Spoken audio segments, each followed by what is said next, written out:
কত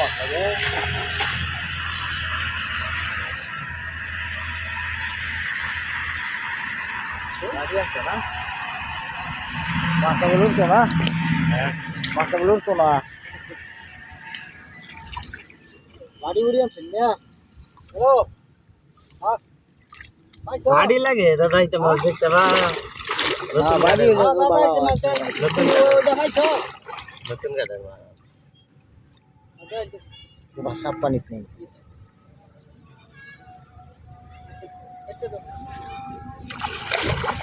মলা রাখা না ঘরে না কি তালাম তো বললাম না না না আমার ওইদিকে জ্বালা একটা নাম্বার নাই আঙ্গুর এলাকার জ্বালা নাম্বার আছে ঠিক আছে কত দিয়ে হতে পারে অনুমান 5000 উপরে লোক উপরে তো আর মনে করেন উপরে যদি কই উপরে তো দাম দিতে দিতে না 200 রুপয়ে গেল 300 রুপয়ে গেল ওটা তো আমার টাউন তো দিছেন না টাউন আমরা দিয়ে নেব মাছ আছে একটা মাছ বাসা বলে দিতে মাছটা এই মাছটা ছেড়ে দিন ইনটেক গাট আমার মনে করেন এই ব্যবসা আমার